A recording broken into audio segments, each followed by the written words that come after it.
రాజమౌళి సినిమాలలో హీరోగా నటించిన తర్వాత ఆ హీరో వేరే ఏ సినిమా తీసినా ఫ్లాప్ ను అందుకుంటాడని ఇప్పటికే చాలా సార్లు ప్రూవ్ అయింది. కానీ ఆ మిత్ ను ఎన్టీఆర్ దేవర చిత్రంతో బ్రేక్ చేశాడు. Koratala Shiva, young tiger NTR combination లో వచ్చిన దేవర చిత్రం కథ పరంగా ఎన్ని విమర్శలను ఎదుర్కొన్నప్పటికీ మేకింగ్ పరంగా ఎన్టీఆర్ యాక్టింగ్ పరంగా దాన్ని సేఫ్ జోన్ లోకి తీసుకెళ్లారు. ఎన్టీఆర్ కెరీర్ లో సోలోగా 500 కోట్లకు పైగా కలెక్షన్స్ ను సాధించిన చిత్రంగా దేవర నిలిచింది. పాన్ ఇండియా వైడ్ గా సంచలనాలు సృష్టించిన ఈ చిత్రం మార్చ్ 28న జపాన్ లో భారీ స్థాయిలో విడుదలైంది. దీనికోసం ఎన్టీఆర్ జపాన్ కు వెళ్లి ఆ చిత్రాన్ని ప్రమోట్ చేశాడు. అంతేకాక జపాన్ లో ఫ్యాన్స్ తో ఎన్నో మెమరబుల్ మూమెంట్స్ ను సంపాదించుకున్నాడు. ఆ వీడియోలు సోషల్ మీడియాలో వైరల్ గా మారాయి.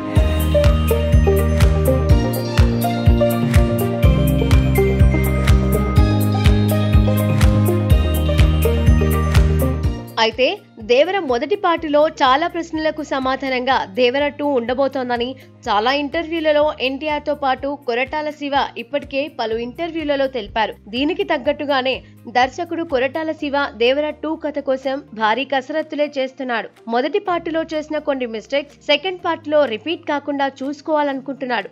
అంతేకాక దేవర మొదటి పార్టీలో జాన్వీ కపూర్ రోల్ పై కూడా చాలా నెగటివ్ కామెంట్స్ వినిపించాయి. వాటిని దృష్టిలో పెట్టుకొని దేవర 2లో జాన్వీ పాత్ర మరింత ఎమోషనల్ డెప్త్ తో పాటు జాన్వీపై ఓ కీలక మలుపు కూడా ఉంటుందని సమాచారం. దేవర మొదటి పార్టీలో సైఫ్ అలీ ఖాన్ పాత్ర చాలా పవర్ఫుల్ గా తెరకెక్కించారు. అయితే సీక్వెల్ లో సైఫ్ అలీ ఖాన్ తో పాటు బాబీ డియోల్ కూడా ఉండబోతున్నాడని టాక్ వినిపిస్తోంది. దేవర 2 షూటింగ్ 2026 ఫిబ్రవరిలో స్టార్ట్ అయ్యే అవకాశం ఉందని టాక్ వినిపిస్తోంది. మరోవైపు ఫ్యాన్స్ కూడా సీక్వెల్ లో రివీల్ అయ్యే ట్విస్టుల కోసం ఆతృతగా ఎదురు చూస్తున్నారు. ఇక ఎన్టీఆర్ ప్రస్తుతం వార్ 2తో పాటు ప్రశాంత్ నీల్ తో ఓ ప్రాజెక్టులో బిజీగా ఉన్నాడు.